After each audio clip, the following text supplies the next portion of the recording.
Baik, Bapak Ibu dosen dan teman-teman yang saya hormati, perkenalkan nama saya Yunus Dimas Pratama dengan NIM A11 2021 13254 dengan mata kuliah Pendidikan Kewarganegaraan dari kelas N604.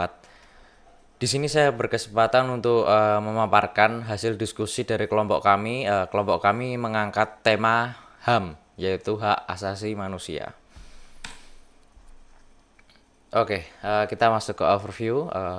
Di sini di sini bagian saya akan membahas beberapa topik seperti yang pertama adalah pengertian HAM, yang kedua hak yang dijamin dalam HAM, terus yang ketiga pentingnya HAM, lalu yang keempat ada contoh dari pelanggaran HAM. Oke, yang pertama pengertian HAM. Hak asasi manusia atau yang biasa disingkat HAM itu adalah sebuah seperangkat hak yang telah melekat pada setiap individu sebagai makhluk Tuhan yang Maha Esa dan wajib dijunjung tinggi, dihormati, dan dilindungi oleh negara, hukum, pemerintah, dan setiap orang. Oke, hak yang dijamin oleh HAM. Jadi yang pertama ada personal right ya, hak individu. Jadi yang dimaksud dengan hak individu itu adalah setiap orang dia memiliki kebebasan untuk berpendapat, bebas untuk memeluk agama apapun, dan dibebaskan untuk beribadah menurut keyakinannya masing-masing serta diberikan kebebasan untuk berorganisasi dan berserikat. Lalu yang kedua adalah property rights, yaitu hak atas kepemilikan sesuatu. Jadi maksudnya adalah setiap orang memiliki kebebasan untuk memiliki sesuatu, dia bebas untuk menjual serta membelikan sesuatu barang atau jasa, serta bebas untuk mengadakan suatu perjanjian kontrak dan memiliki pekerjaan. Oke, yang ketiga adalah rights of legal equality. Jadi equality itu adalah kesetaraan.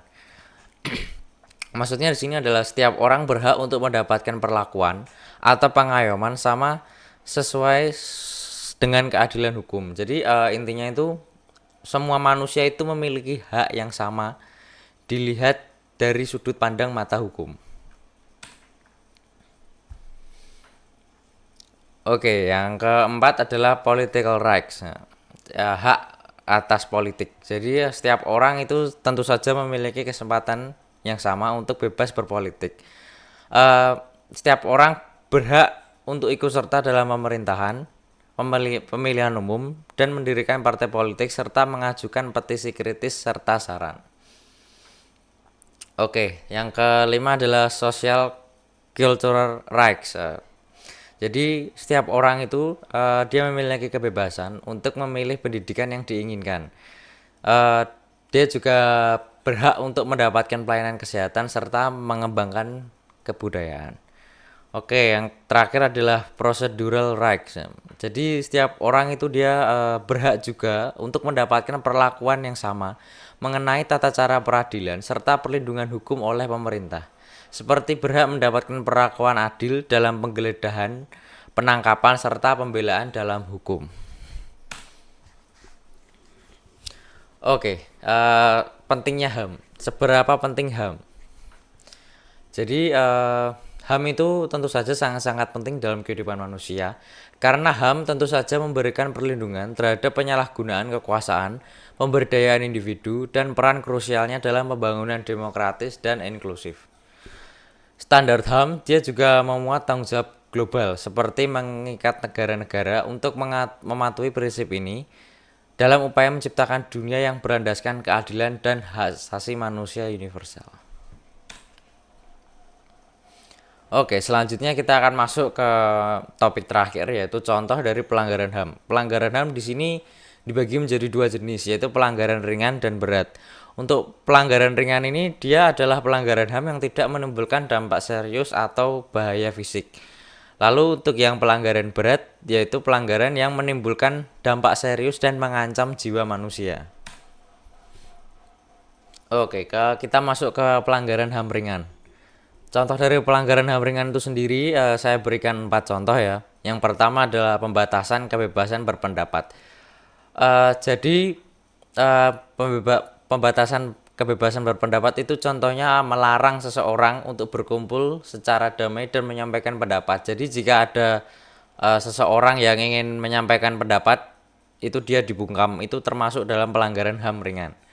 Lalu yang kedua adalah pelanggaran privasi, yaitu pengumpulan data pribadi tanpa izin atau pengawasan yang berlebihan dari pemerintah. Misalnya, jika kita di sosial media kita mengisi seperti mendaftarkan email atau membuat akun, itu kan kita memberikan data. Nah, itu data tersebut harusnya disimpan oleh yang punya sosial media, tetapi dicampuri oleh pemerintah seperti itu. Lalu yang ketiga adalah diskriminasi rasial. Nah, ini seperti perlakuan tidak adil terhadap individu atau kelompok berdasarkan ras, warna kulit, atau asal etnis. Contohnya, jika misalnya dalam suatu daerah itu ada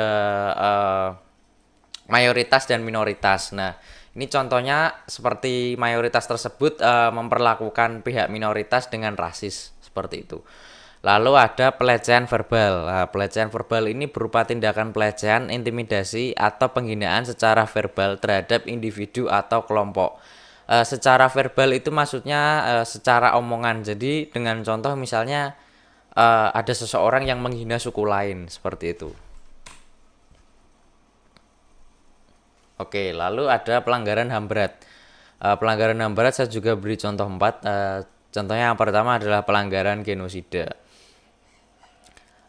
Tindakan yaitu adalah tindakan sistematis untuk menghancurkan kelompok, etnis, agama, atau ras tertentu. Contohnya waktu Perang Dunia Kedua ya, yang dilakukan oleh Jerman terhadap kaum Yahudi seperti itu. Lalu yang kedua ada penghilangan paksa. Penghilangan paksa yaitu penangkapan atau penahanan seseorang oleh pemerintah tanpa dasar hukum yang jelas atau tanpa pengadilan yang adil. Contohnya jika di Indonesia itu misalnya ada seseorang yang mempunyai lawan politik, lalu seseorang itu ingin membungkam lawan politiknya itu dengan cara menangkap, lalu membunuh dan menghilangkan jasad lawan politiknya tersebut. Oke, lalu selanjutnya ada kejahatan terhadap kemanusiaan. Eh, Kejahatan terhadap kemanusiaan ini sering terjadi eh, seperti tindakan-tindakan yang melibatkan pembunuhan massal, pemerkosaan massal, atau deportasi paksa sebagai bagian dari kebijakan yang disengaja. Lalu selanjutnya adalah tortur, yaitu dengan melakukan penyiksaan fisik atau psikologis terhadap tahanan atau warga negara. Biasanya jika sebuah negara menangkap seseorang yang dicurigai sebagai tahanan atau mata-mata, biasanya akan dilakukan pengambilan informasi. Nah, pengambilan informasi ini biasanya tidak dilakukan secara humanis dengan cara melakukan penyiksaan fisik untuk mendapatkan suatu informasi. Itu yang disebut dengan tortur, yaitu dengan melakukan penyiksaan. Oke, sebelum saya tutup, izinkan saya untuk menyampaikan quotes ya dari seorang yang bernama Dalai Lama. Perdamaian hanya bisa terwujud apabila HAM itu dijunjung tinggi, seperti itu. Oke, baik. Terima kasih. Sekian paparan materi yang dapat saya berikan. Untuk materi HAM selanjutnya akan disampaikan oleh teman saya. Assalamualaikum warahmatullahi wabarakatuh. Perkenalkan, saya Alif Zain Kamandani, NIM A11 2022 14815. Di sini saya akan melanjutkan materi yang telah dijelaskan oleh teman saya sebelumnya, yaitu tentang hak asasi manusia atau HAM. Meskipun sejarah hak asasi manusia dapat ditelusuri hingga abad pertengahan, khususnya di Eropa pada tahun 1215 melalui perjanjian Magna Carta, hak asasi manusia baru berkembang pesat pasca Revolusi Amerika pada tahun 1776 dan Revolusi Prancis pada tahun 1789 melalui implementasi trias politikanya. Menurut Montesquieu, trias politika adalah suatu konsep mengenai kehidupan bernegara dengan melakukan pemisahan kekuasaan yang diharapkan akan saling lepas dengan kedudukan yang sederajat, sehingga dapat saling mengawasi dan mengimbangi satu sama lain. Adapun jenis kekuasaan-kekuasaan tersebut antara lain, yang pertama, kekuasaan eksekutif. Kekuasaan eksekutif adalah lembaga yang melaksanakan undang-undang. Biasanya, kekuasaan ini mencakup pemimpin negara seperti presiden atau raja beserta kabinet-kabinetnya yang juga mencakup menteri-menteri. Yang kedua, kekuasaan legislatif. Kekuasaan legislatif adalah sebuah kekuasaan yang diisi oleh wakil rakyat untuk mencegah lembaga eksekutif layaknya raja, presiden, atau pihak lain untuk bertindak semena-mena terhadap rakyat. Di Indonesia, kekuasaan legislatif mencakup Majelis Perwakilan Rakyat atau MPR, Dewan Perwakilan Rakyat atau DPR, dan Dewan Perwakilan Daerah atau DPD. Tak hanya itu, lembaga ini juga bertugas untuk merancang undang-undang. Kemudian yang ketiga, kekuasaan yudikatif. Kekuasaan yudikatif adalah lembaga yang mengendalikan segala lembaga yang menyimpang dari hukum yang telah ditetapkan oleh lembaga legislatif dan yang sedang berlaku pada suatu negara. Selain itu, lembaga ini juga bertugas untuk menguji rancangan undang-undang serta mengesahkan atau membatalkan suatu peraturan negara. Di Indonesia, lembaga yudikatif mencakup Mahkamah Agung atau MA, Mahkamah Konstitusi atau MK, dan Komisi Yudisial atau KY. Dengan adanya ketiga kekuasaan ini, negara diharapkan untuk menghindari potensi terjadinya kekuasaan atau kewenangan berlebih yang dimiliki oleh satu individu atau lembaga tertentu. Dengan demikian, potensi penyalahgunaan kekuasaan bisa dapat dihindarkan pula.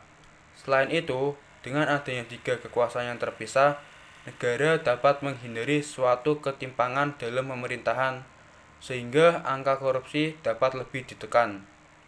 Trias politika juga dapat berfungsi sebagai instrumen untuk menegakkan HAM, karena ketiga kekuasaan ini diciptakan untuk memastikan segala lembaga di pemerintahan memainkan perannya masing-masing dan tidak ada lembaga yang menyalahgunakan kekuasaannya.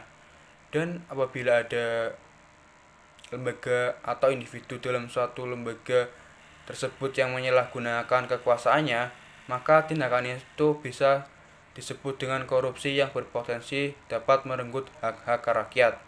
Dengan kata lain, trias politika ada untuk mencegah hak-hak rakyat direnggut oleh oknum-oknum dalam suatu lembaga demi kepentingan mereka sendiri. Demikian materi yang telah saya sampaikan. Materi berikutnya akan dilanjutkan oleh teman saya.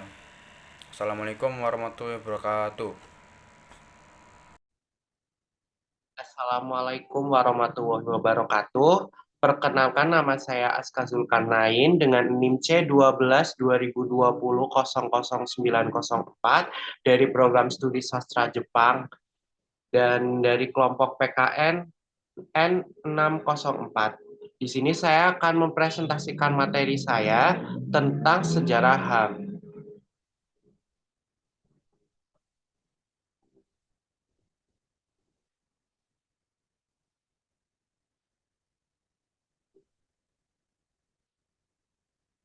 Baik, materi ketiga yaitu sejarah hak asasi manusia atau HAM. Jadi, hak asasi manusia memiliki sejarah yang panjang, dimulai dari sebuah peristiwa yang bernama Magna Carta yang terjadi di Inggris pada tanggal 15 Juni 1215. Secara etimologi, Magna Carta berasal dari bahasa Latin yang berarti piagam besar. Perjanjian ini berisikan pembatasan kekuasaan monarki absolut Inggris yang pada waktu itu dipimpin oleh Raja John. Magna Carta sendiri adalah hasil dari ketidaksetujuan antara Paus dan Raja John dan baronnya atas hak raja. Magna Carta mengharuskan raja untuk membatalkan beberapa hak dan menghargai beberapa prosedur legal dan untuk menerima bahwa keinginan raja dapat dibatasi oleh hukum. Jadi katakanlah Magna Carta ini itu adalah sebuah piagam ataupun peraturan di mana raja tidak bisa untuk katakanlah raja tidak bisa bahwa katakanlah jika keinginan raja itu ada batasannya untuk melakukan sesuatu hal. Magna Carta sendiri ini adalah pionir atau langkah pertama dalam proses sejarah yang panjang yang menuju ke pembuatan hukum konstitusional. Selain Magna Carta, ada beberapa peristiwa lain yang menjadi tonggak sejarah hak asasi manusia atau HAM. Salah satunya adalah Petition of Right yang juga terjadi di Inggris pada tanggal 8 Mei 1628. Petisi ini diajukan oleh bangsawan-bangsawan Inggris yang menuntut beberapa kebijakan sebagai berikut. Yang pertama, pemilihan anggota parlemen harus dilakukan dengan bebas dan rahasia. Kedua, diakuinya kebebasan berbicara dan mengeluarkan pendapat. Tiga, warga negara Inggris mempunyai hak untuk memeluk agamanya dan beribadah menurut kepercayaan. Jadi bisa dikatakan bahwa sejarah di mana semua orang memiliki hak itu berawal selain dari Magna Carta ada dari petisi Right yang diajukan oleh para bangsawan-bangsawan Inggris pada tahun 1628. Sebagai tambahan, ada undang-undang yang ditandatangani oleh Raja Charles II dari Inggris yang berisikan tentang pengembangan hak asasi manusia lebih lanjut. Undang-undang ini dinamakan Habeas Corpus Act yang ditetapkan pada tahun 1679. Undang-undang ini berisikan tentang penahanan seorang yang harus melalui serangkaian proses sidang dan individu tersebut diharuskan untuk hadir seutuhnya dalam waktu yang telah ditentukan dan tentu dengan sebab penahanan yang jelas agar keputusan dapat diangkat dan diambil. Jadi di dalam tambahannya ini ada Habeas Corpus Act. Ini tuh isinya tentang di mana seseorang yang melakukan sebuah kesalahan itu harus melalui proses sidang, tidak bisa sembarangan, dan individu tersebut itu harus hadir ketika sidang tersebut di waktu yang sudah ditentukan. Dan seseorang tersebut yang melakukan kesalahan itu harus ditahan dengan sebab yang jelas agar ketika sidang kita, bukan kita, tapi mahkamah yang mengadilinya itu bisa mengambil keputusan ketika si orang terdakwa ini melakukan kesalahan ini itu diberi hukuman apa.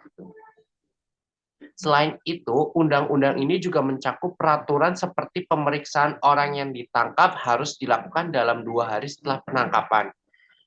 Kemudian pada tahun 1689, Raja Charles II ditunjukkan sebuah undang-undang di Inggris yang disebut Bill of Rights. Bill of Rights sendiri mencakup beberapa isi antara lain yang pertama, pemilihan anggota parlemen harus dilakukan dengan bebas dan rahasia. Kedua, diakuinya kebebasan berbicara dan mengeluarkan pendapat. Tiga, warga negara Inggris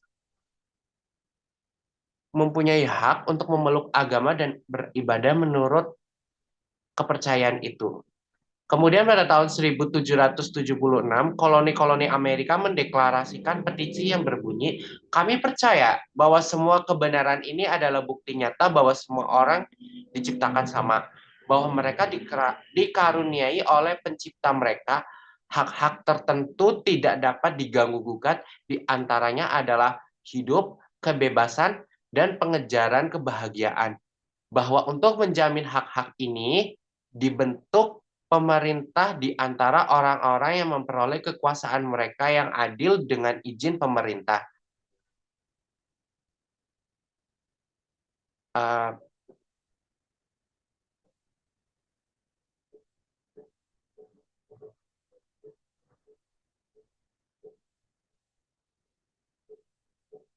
Ya, itu tadi presentasi dari saya mengenai materi 3. Cukup sekian dari presentasi saya. Terima kasih. Wassalamualaikum warahmatullahi wabarakatuh. Assalamualaikum warahmatullahi wabarakatuh. Nama saya Muhammad Ren Aristia dengan NIM A11 2020 12690 akan melanjutkan penjelasan dari teman saya. Pada tahun 1789, tepatnya pada Revolusi Prancis, terdapat suatu deklarasi HAM yang disebut dengan The Declaration of Rights of Man and of the Citizens. Deklarasi ini merupakan hasil dari Revolusi Prancis yang berisi pernyataan HAM dan warga negara. Revolusi Prancis melahirkan 3 semboyan yang terkenal, yaitu 1. Liberté atau hak untuk hidup bebas dan tanpa penindasan atau pembatasan yang tidak semestinya dari pihak berwenang. Yang kedua, égalité, hak untuk setara. Kesetaraan yang dimaksud di sini bukan hanya tentang memperlakukan satu sama lain secara adil, tetapi juga bahwa setiap orang dipandang sama di mata hukum. Yang ketiga, fraternité, hak persaudaraan bukan hanya tentang gender, melainkan bahwa semua orang harus baik dan mendukung satu sama lain. Kemudian pada tanggal 6 Januari 1941, Presiden Amerika Franklin D. Roosevelt mengemukakan 4 macam kemerdekaan suci atau the four freedom yang harus dihormati dan dilindungi melalui pidatonya, antara lain: 1. Kemerdekaan berbicara dan menyampaikan pendapat adalah hak setiap orang untuk menyampaikan pendapatnya secara bebas, baik lisan maupun tertulis. Hak ini penting untuk melindungi kebebasan berpikir dan berekspresi. Yang kedua, kemerdekaan bagi tiap orang yang mengabdi kepada Tuhannya menurut kepercayaan masing-masing, atau freedom of religion, adalah hak setiap orang untuk memeluk agama dan menjalankan ibadah sesuai dengan agamanya. Hak ini penting untuk melindungi kebebasan beragama dan keyakinan. Kemudian yang ketiga, kebebasan dari kemiskinan adalah hak setiap orang untuk hidup layak dan terbebas dari kemiskinan. Hak ini penting untuk melindungi hak hidup setiap orang. Yang keempat, kebebasan dari ketakutan adalah hak setiap orang untuk hidup aman dan terbebas dari ancaman kekerasan atau penganiayaan. Hak ini penting untuk melindungi kehidupan dan keselamatan setiap orang. Lalu, pada tanggal 10 Desember 1948, Perserikatan Bangsa-Bangsa mengeluarkan deklarasi yang muncul akibat kekejaman yang mengawali Perang Dunia Kedua. Piagam PBB ini terdiri dari 30 pasal yang meliputi: 1. Setiap orang berhak akan hidup, kemerdekaan, dan keamanan bagi dirinya. Yang kedua, tak seorang pun boleh dikenakan hukuman tahanan atau pembuangan yang sewenang-wenang. Sekian penjelasan dari saya, berikutnya akan dijelaskan oleh teman saya. Terima kasih.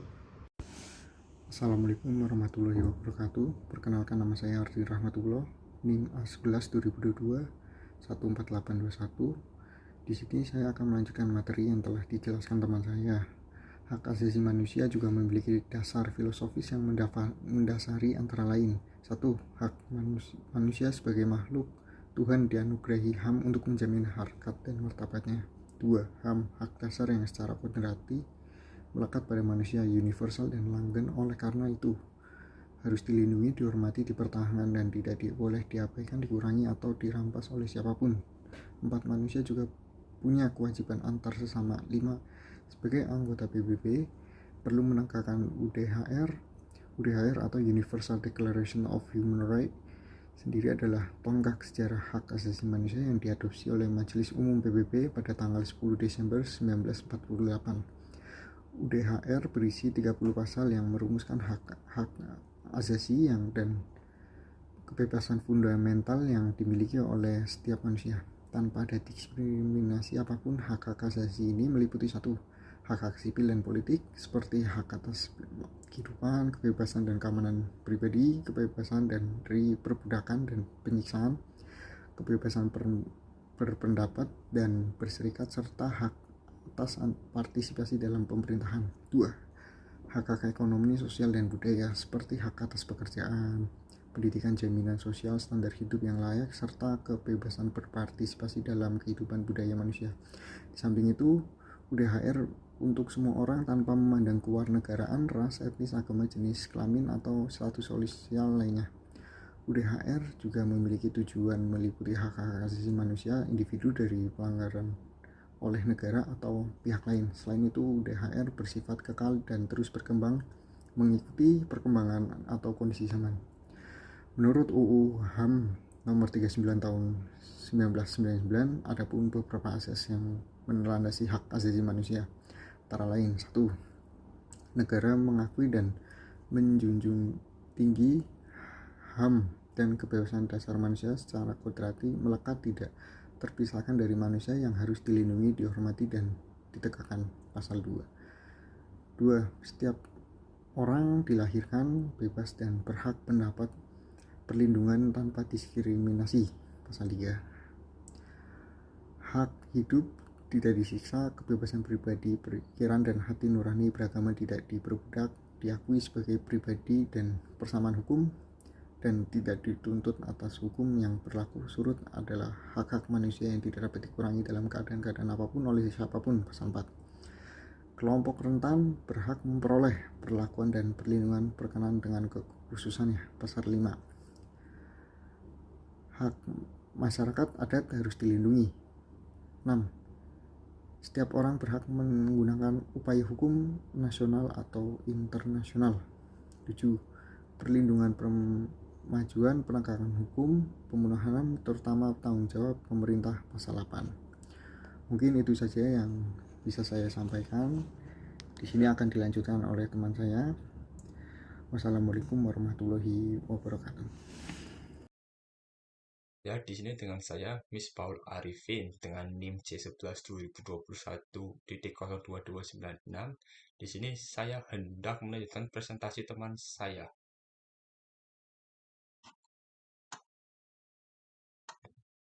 Bab 3 dari Undang-Undang Dasar Republik Indonesia Nomor 39 Tahun 1999 tentang Hak Asasi Manusia berjudul Hak Asasi Manusia dan Kebebasan Dasar Manusia berisikan 57 pasal yang merincikan berbagai hak yang dijamin dan dilindungi oleh negara. Pasal-pasal tersebut dapat dibagi menjadi 9 bagian. Bagian ke-1 adalah hak untuk hidup yang mencakup pasal 9 sampai 11. Berikut adalah isi dari pasal tersebut. Menjamin hak hidup, mempertahankan hidup, dan meningkatkan taraf kehidupan setiap orang, melarang pembunuhan sewenang-wenang, penghilangan paksa, dan penyiksaan. Dan ketiga, mengatur hak atas makanan, pakaian, kesehatan, dan jaminan sosial. Dan bagian kedua meliputi hak kebebasan bawah diri yang mencakup pasal 12 sampai 17. Berikut adalah isi dari pasal-pasal tersebut. 1. Menjamin kebebasan pribadi, rasa aman, dan kebebasan dari perbudakan. Dan kedua, menjamin kebebasan bergerak dan memilih tempat tinggal dalam wilayah negara. Yang ketiga, mengatur hak atas privasi dan kerahasiaan pribadi.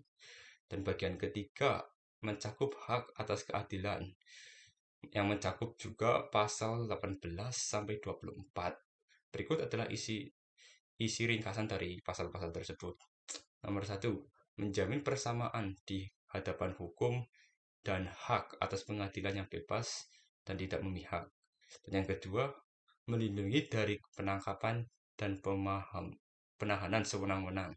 Dan yang ketiga, mengatur hak atas informasi tentang dakwaan dan pembelaan dalam proses hukum. Bagian keempat mencakup kebebasan berpikir dan berkeyakinan yang mencakup pasal 25 sampai 28. Berikut adalah ringkasan isi dari pasal-pasal tersebut. 1. Menjamin kebebasan beragama dan berkeyakinan serta kebebasan beribadah sesuai agama dan kepercayaannya. Dan yang kedua, menjamin kebebasan berpendapat dan mengeluarkan pikiran. Ketiga, menjamin kebebasan berserikat dan berkumpul. Dan bagian kelima adalah hak atas keadaan hidup yang layak, yang mencakup pasal 29 sampai 34. Berikut adalah isi pasal-pasalnya. 1. Menjamin hak atas pekerjaan, pilihan pekerjaan, dan kondisi kerja yang layak. Kedua, menjamin hak atas pendidikan dan pengajaran. Ketiga, menjamin hak atas jaminan sosial, kesehatan, dan kesejahteraan. Keempat, menjamin hak atas kehidupan hidup yang baik dan sehat. Bagian ke-6 adalah hak-hak budaya yang mencakup pasal 35 sampai 37. Dan berikut adalah isi pasal-pasal tersebut. 1. Menjamin hak berpartisipasi dalam kegiatan budaya. Kedua, melindungi kebebasan kreasi artistik dan ilmiah. Ketiga, mengatur hak atas manfaat atas karya, cipta, dan hasil intelektual. Bagian ketujuh adalah hak anak yang mencakup pasal 38 sampai 47. Berikut adalah ringkasan isi dari pasal-pasal tersebut. 1. Menjamin hak atas kelangsungan hidup, tumbuh kembang, dan berpartisipasi dalam masyarakat. Dan kedua, melindungi anak dari segala bentuk kekerasan, penelantaran dan eksploitasi. Dan yang ketiga, mengatur hak atas pendidikan, pengasuhan, perwalian khusus bagi anak. Dan bagian ke-8 adalah hak perempuan yang mencakup pasal 48 sampai 53. Berikut adalah isi pasal-pasal tersebut. 1. Menjamin kesamaan hak dan kedudukan bagi perempuan dan laki-laki. Kedua, melindungi perempuan dari segala bentuk diskriminasi dan kekerasan. Dan yang ketiga, mengatur hak perempuan atas perkawinan, keluarga, dan reproduksi. Dan kemudian bagian yang terakhir adalah bagian 9 adalah hak warga negara yang mencakup pasal 54 sampai 57 yang berisikan menjamin hak atas kewarganegaraan dan memperoleh suaka politik, menjamin hak berpartisipasi dalam pemerintahan dan kehidupan politik, dan yang ketiga melindungi dari pengusiran secara sewenang-wenang dari negaranya sendiri. Cukup sekian dan terima kasih. Terima kasih atas perhatian Anda atas presentasi kelompok kami. Apabila ada kesalahan kata-kata, mohon dimaafkan. Wassalamualaikum warahmatullahi wabarakatuh.